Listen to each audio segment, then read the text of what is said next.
Hello friends, welcome to my channel. Today we are going to talk about Taurus Ascendant and the predictions for the month of September 2023.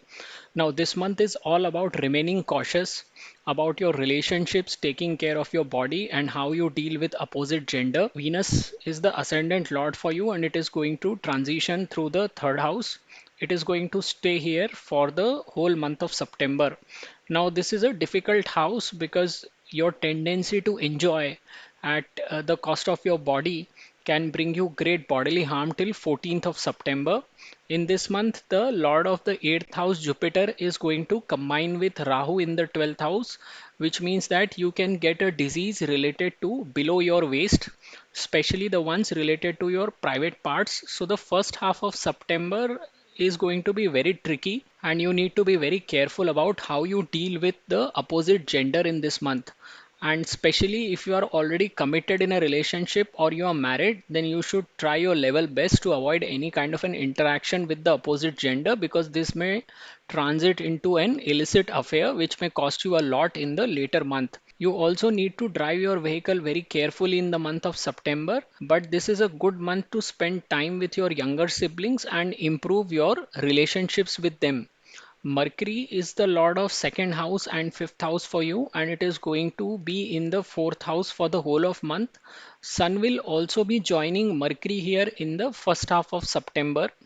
What it means is that your mother would be developing a fair amount of ego in this month, and this will cause the domestic harmony to become interrupted, and you will feel a kind of tension at the home environment. Ruler of the fifth house, Mercury, is also in the fourth house, so it will create some kind of a differences with your kids. But if you want to spend some time in mending your relationships with your kids, especially if they are teenagers or adults, then time frame from 15 to 21st of September is very good for engaging with your kids. Fifth house lord in the fourth house also means that this is not a good month to invest in speculative activities.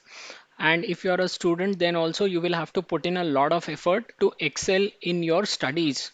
So if you look date wise also, it's not a great month for clearing competitive exams or even succeeding in speculative activities. But if I have to say which time frame will be most favorable, then time frame from 27th of September till the end of the month will still be better from the speculation perspective. See, month of September and October are going to cause a major expense for you, and this expense might come very suddenly. You can spend money on education of your kids, or you can spend money on hospitalization of some senior citizen in your home, or you may end up moving into the hospital yourself if you don't look after your body. So any such kind of an expense will be sudden. Rahu and Jupiter's conjunction in the 12th house would mean rise of illicit affairs or a sudden expense which is of unthinkable nature. Mars rules over your spouse and business, and it is going to continue to occupy the fifth house. But since the placement of the fifth house lord is not good in the month of September, what it means is that all those people who are associated with arts, sports, entertainment, or speculation, they will continue to struggle throughout the month.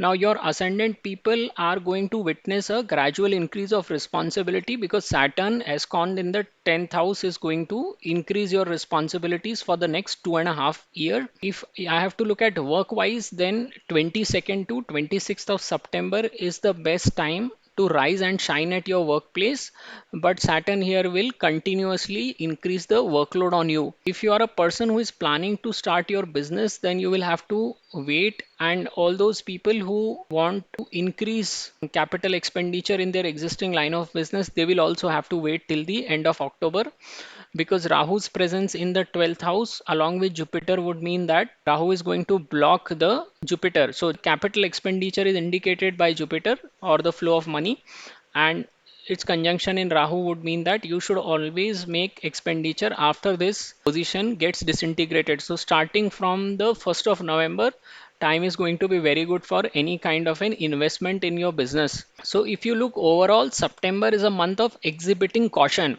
Caution during driving your vehicle, caution during dealing with opposite gender, and caution while looking after your own health. You will have to plan for unavoidable expenses. You will have to avoid illicit affairs.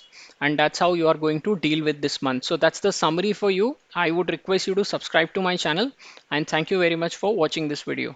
नमस्ते दोस्तों, मैं प्रसाद जोशी अपने channel में आपका स्वागत करता हूं। आज हम जानने का प्रयत्न करेंगे कि वृषभ लग्न वालों के लिए सितंबर 2023 का महीना कैसे निकलेगा। देखिए, सितंबर का महीना अगर हम पूरे महीने को देखें तो इस महीने में आपको अपना ख्याल रखना है, अपने सेहत का ख्याल रखिए। किसी भी अपोजिट जेंडर व्यक्ति के साथ ज़्यादा देर तक वार्तालाप मत करिए। अपने रिलेशनशिप्स का ध्यान रखिए, क्योंकि आपके लग्नेश शुक्र बनते हैं। शुक्र का मतलब है मौज मजा और मस्ती, और आपके लगने के लोग कई बार जीवन का आनंद लेने में इतना खो जाते हैं कि उनको अपनी सेहत का भी ध्यान नहीं रहता है। कई वृषभ लग्न के लोगों को शराब पीने की आदत होती है और वो उसमें भी अति कर देते हैं।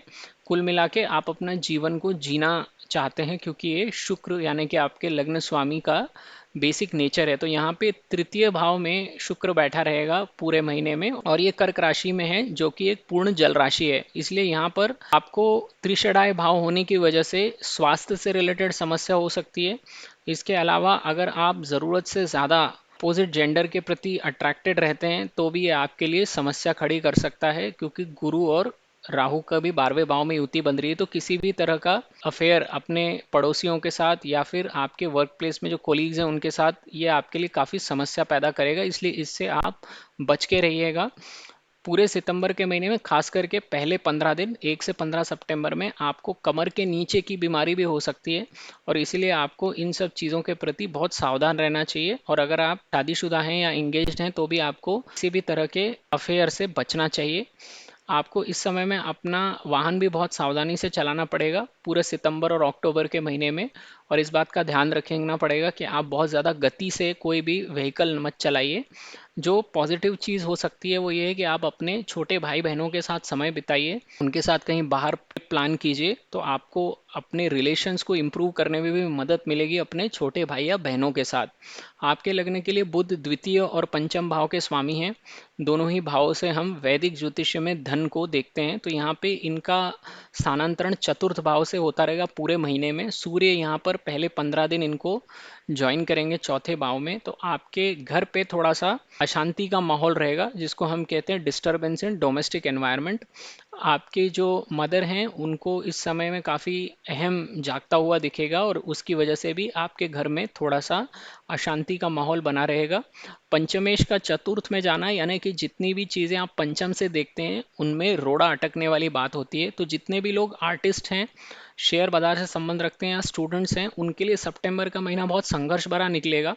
जितने भी लोग शेयर बाजार से संबंध रखते हैं उनको मैं बाजार से दूर रहने की सलाह दूंगा, लेकिन अगर वो फिर भी कुछ ट्रेडिंग करना चाहते हैं तो 27 सितंबर से लेके 30 सितंबर का समय उनके लिए फिर भी थोड़ा बहुत फेवरेबल है। लेकिन ये उन्हीं लोगों के लिए जो मार्केट में इन्वेस्ट किए बिना रह नहीं सकते। बाकी लोगों को बाजार से दूर ही रहना चाहिए इस महीने में। पंचमेश का चतुर्थ भाव से स्थानांतरण यानी कि आपको आपके बच्चों के साथ भी वाद विवाद और मतभेद होते हुए दिखेंगे। लेकिन अगर आप इन चीज़ों पे काम करना चाहते हैं और आप अपने मतभेदों को दूर करना चाहते हैं तो 15 से 21 सितंबर का समय बहुत अच्छा है अपने बच्चों के साथ समय बिताने की दृष्टि से। पूरा सितंबर का महीना और अक्टूबर के महीने में आपको एकदम से खर्चा आने का बहुत बड़ी संभावना है, क्योंकि गुरु राहु की युति यहाँ होना यानी कि आपके धन की एकदम से लॉस होना दिखाता है। तो ये या तो आप कोई सीनियर सिटीजन पे, अपने परिवार के बुजुर्ग व्यक्ति की सेहत पे ये पैसा खर्च करेंगे, या फिर आप अपने बच्चों के शिक्षा पर भी ये पैसा खर्च कर सकते हैं। और अगर आपने अपनी सेहत का ख्याल नहीं रखा तो पहले 15 दिनों में आप स्वयं पर ही ये पैसा खर्च करते हुए पाए जाएंगे। हो सकता है आपको खुद ही हॉस्पिटल जाना पड़ जाए। तो ये राहु गुरु की युति जो 12वें भाव में बन रही है और ये अक्टूबर के आखिरी तक बनी रहेगी, ये बहुत से वृषभ लगने के लोगों को सताएगी, एकदम से काफ़ी खर्चा करवाएगी, और हो सकता है उनको अस्पताल भी जाने का समय आ जाए। मंगल आपके पंचम भाव में बैठा रहेगा, और मंगल आपके लिए आपके बिजनेस को दिखाता है या पति पत्नी को दिखाता है। यहाँ पर समस्या ये हो रही है कि पंचमेश का चतुर्थेश में जाने की वजह से ना सिर्फ भाव की स्थिति खराब हो रही है, मंगल भी यहाँ पे बैठ के आपको इन से जुड़ी हुई चीज़ों में अग्रेशन लाने का काम करेगा। इसलिए बेटर है कि जब आप अपने बच्चों से बात करें तो बहुत शांति से और बहुत प्रेम से बात करें, नहीं तो फिर आपकी बात बिगड़ने लग जाएगी।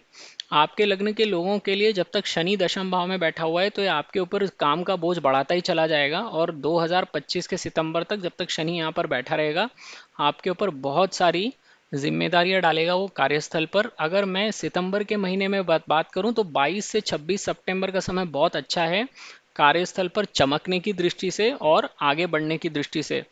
अगर आप अपना स्वयं का व्यवसाय करने का सोच रहे हैं तो अभी रुक जाइए, जब तक गुरु राहु की युति यहाँ पर बनी हुई है तब तक आपको आपका व्यवसाय शुरू नहीं करना चाहिए, क्योंकि अक्टूबर के एंड के बाद नवंबर में ये युति टूट जाएगी और राहु 11वें भाव में आ जाएगा, और राहु की स्थिति 11वें भाव में सबसे ज़्यादा बलवान कही जाती है।